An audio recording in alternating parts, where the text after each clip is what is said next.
Hi, this video will be me talking about my thoughts on the new Batman movie with Robert Pattinson, so there will be spoilers.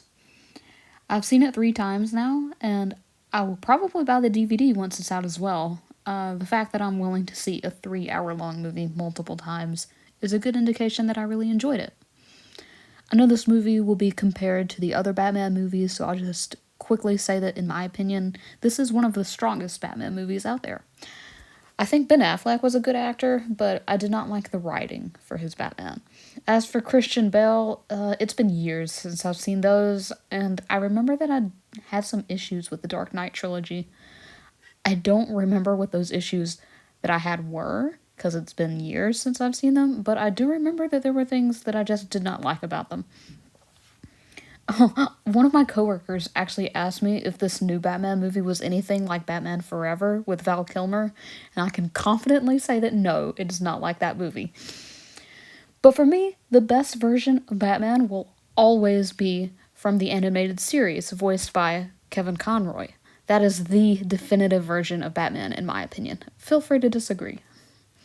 Now back to my thoughts on the new Batman movie. While I did really enjoy it, I still had a few issues with it.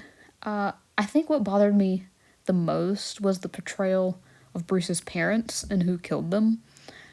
I much prefer it when their murder is left a mystery. I really don't like stories that try to tell us who killed the Waynes. I like the irony of Bruce being, the world's greatest detective, but the one case he can't solve is the case about his own family's murder. Oh wait, I just remembered, that's one of the things that I didn't like about the Christopher Nolan Batman movies. That they showed who killed the Waynes. I think it was in Batman Begins. There was that scene in court where Bruce was going to kill Joe Chill, but some other person shot him first. Yeah, I didn't really like that. I just like it being a mystery. I don't want the Waynes to be killed by Maroni, or by Falcone, or by Jack Napier, or Matches Malone, or the fucking Court of Owls. I want it to be a mystery forever. Now, this movie did have a scene where Alfred says, yeah, it could have been Maroni, it could have been Falcone, or it could have been some random guy. So I like that they left it open-ended as to who killed the Waynes. I also didn't like that they sort of painted Thomas and Martha as not being great people. A little bit. Sure, they don't have to be perfect, but I like when they're good, upstanding people. It makes their death all the more tragic. They were good people who got murdered not because of some mob connection, but because of random, senseless violence. Again, while I don't like that Thomas had a connection to the mob, I am still glad that the movie made a point to say that it really could have just been some random person who killed them. That was honestly my only big issue with the film. A small thing that I didn't like is that I just prefer when Martha is a Kane instead of an Arkham, but I realize that's a little thing, and it doesn't take away from my enjoyment of the rest of the film. I know she's an Arkham in Earth 1, but I still just have a personal preference for her being a Kane. Another small thing that I didn't really enjoy was the Riddler's outfit. Sorry if you hear background noise, that's my cat.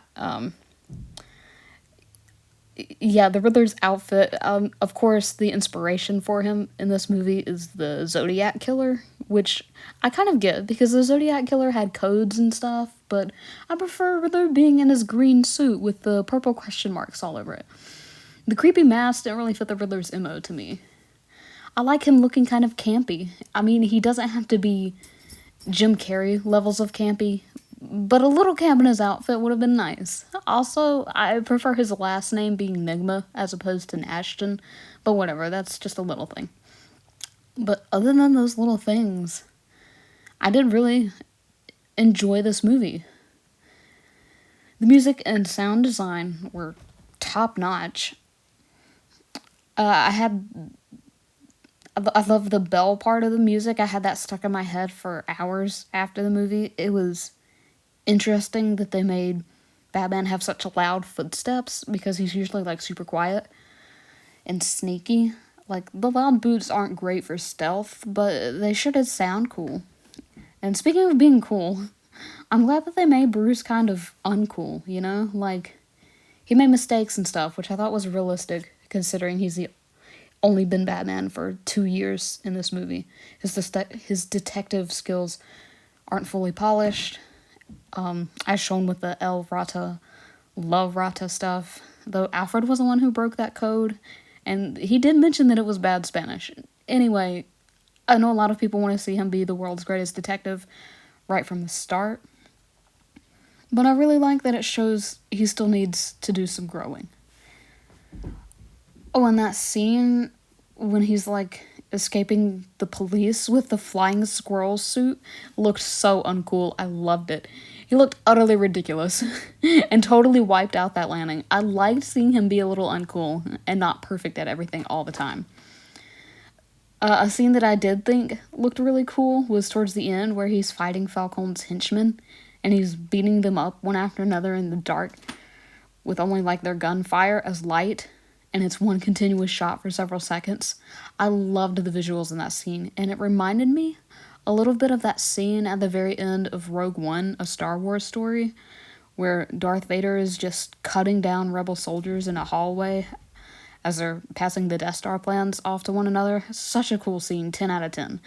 They look visually kind of similar. I wonder if that's a reference or it could just be coincidence. I just thought it looked really cool. I also liked that part where as they talk about Edward Elliot, the word hush is written in big letters across the screen. You can't miss it. It's definitely a callback to the Batman Hush story arc that came out in 2002.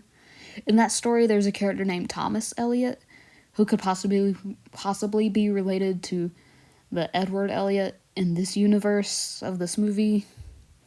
I've never actually read that story, but I did watch a YouTube video on it by Smokey's Videos, so I'll leave a link in the description below if you'd like to check it out too. And as I mentioned before, I didn't like that Thomas Wayne was involved in the mob a little bit and got this reporter killed, even by accident. I still like that this movie gave a nod to that comic because the main villain in Batman Hush is actually the Riddler, which I thought was kind of weird. I mean, I don't really like that the Riddler found out Bruce's identity, which he does in this movie too, but I'm just not a huge fan of that part. But yeah, Riddler's a big villain in Batman Hush. Sorry if that's a spoiler. I mean, that story came out 20 years ago, so does it really count as a spoiler after all this time? Another story arc besides Hush that was hinted at was at the very end, with it being very similar to the No Man's Land arc from 1999. It's another story that I haven't actually read, but I watched a video by History of the Batman, linked below, that describes it pretty well. In this story, there's an earthquake that destroys Gotham, and criminals take over after the government basically abandons the city. It's declared a no man land by the government. And like all the criminals take it over.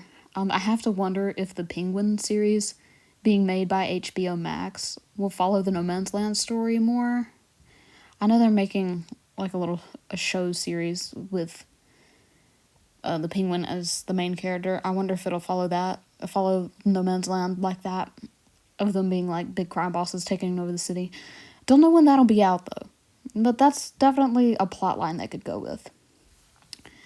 They could also do more with No Man's Land if they make a proper sequel to the movie, like the Batman 2 or something like that. It did have the Joker in prison with the Riddler at the end, and they hinted at a team-up. So there's definitely potential for a sequel there. It's just, I thought the Riddler and the Joker didn't really like each other that much in the comics. Like, they're not friends or anything, so a team up between them would be kind of weird, but I mean, it could work. It's just, I don't really like the Joker that much as a character. He's just not a favorite of mine. I know he's like Batman's iconic #1 villain, but he just doesn't really do it for me. I wonder how the actor will do. I mean, the actor seemed fine. He laughed, that's what the Joker does, he laughs. I I just think he's been done enough. There's plenty of other villains. The Joker has been done too much. There's so many Jokers. You know, Heath Ledger was pretty good. Jared Leto, I guess. Jack Nicholson was the Joker a long while back. Of course, Mark Hamill's voice is iconic for the Joker in animation. I wonder if he would ever do a live-action Joker. That would be pretty cool, actually. Mark Hamill as a live-action Joker. I think I'm getting off topic. My point is, I think the Joker's been done enough. I'm not interested in seeing him again anytime soon. But I don't know if he'd be in a sequel. Probably, but who knows. Anyway, what about other villains? There's plenty of other Batman villains. What about the ventriloquist or a Condiment King? Give us live-action Condiment King. Please? That would be so hilarious. It would be ridiculous. It would go into that camp factor that I like. I like Batman being a little bit campy. I mentioned before. You know, just a little bit. Not too much. It doesn't have to be too campy, but a little bit would be fun. Ooh. Do you know who I'd love to see in a sequel? Dick Grayson. He is my absolute favorite character in DC Comics. Not just, like, in the Batman comics, but, like, the entire DC Comics. Dick Grayson is my absolute favorite character. And I would love to see Robin done well on the big screen. And no, James Gordon-Levitt does not count. Ugh. Moving on. As for the end of the movie, I liked that it had that hopeful message of rebuilding. I like that we got to see Batman saving a lot of people. I like Batman in media. I feel like Batman in media is often portrayed as a hero only when he's fighting bad guys. But I like that at the end of this movie, he's a beacon of hope, who is a hero because he saves people. He wins by helping and not solely by fighting. I'm so glad that he didn't kill anyone. I know a lot of people find Batman's no-kill rule to be annoying, and I get it. Like, it would be easier for him if he just, like, killed the Joker or Harvey Dent or whatever. Yeah, it'd be easier, but I like his no-kill rule. It gives him a line he won't cross. Having a line that he refuses to cross causes inner conflict, and I think that's good. I think that's a good thing. One of the reasons I didn't really like Ben Affleck's run as Batman was because he did kill. There was that guy with a flamethrower who was holding Martha Kent hostage, and Batfleck blew up the flamethrower, so I'm pretty sure that guy died.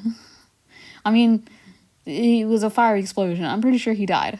And Batman was definitely the cause of that. Like, 100% he killed that guy. I didn't like that. I'm glad the Robert Pattinson Batman refuses to kill. Like, Catwoman was totally down to kill somebody, and he was like, no, we can't cross that line. We're better than that. And I liked that. Though people had to have died during that chase scene with Penguin, like, there's a scene about midway through the movie where Batman's chasing the Penguin in their cars down the highway, and a bunch of cars crash. It's a huge pileup. So many cars crash, and there was that huge fire explosion the Batman drove through. Like, it looked super cool. Yeah, visually, it looked awesome. But people definitely died there. And maybe that was mostly Penguin's fault. It really was Penguin, but, you know, Batman could have not chased him, at least there on the highway. He could have tracked him down later. I don't know. That scene did bother me a little bit, that Batman would just let the Penguin ram through all these cars, trying to get away from him. Batman's the one Penguin was running from. Yeah. I didn't care for that. But, like, he didn't actively kill anyone, so I'm glad Batman didn't, like, choose to kill someone. If people died in that crash, which some had to, there was a huge explosion. People had to have died in that car crash. You can say that was Penguin's fault, and Batman didn't, like, actually murder anyone. Still, that was a little bit wishy-washy on that. But that's most of my main thoughts. I don't really have any other big opinions about it. So all in all, I really like this movie and this version of Batman. I know I talked a lot about some of the things that I didn't like, but those things didn't really take away from my overall enjoyment of the film. I'd give it a solid 8 or 8.5 out of 10 stars. 8.5 out of 5 stars. No, I meant to say 10 stars. And I probably will end up buying the DVD whenever that comes out, because, I'd like to see it again. I like to have physical copies of stuff. I thought it was good. But anyway, what are your thoughts? Did you love it? Did you hate it? Are you indifferent? Did you not care about it at all? Was it meh? How does it compare to other Batman movies for you? I'm just curious what other people think. And that's the end. So, bye.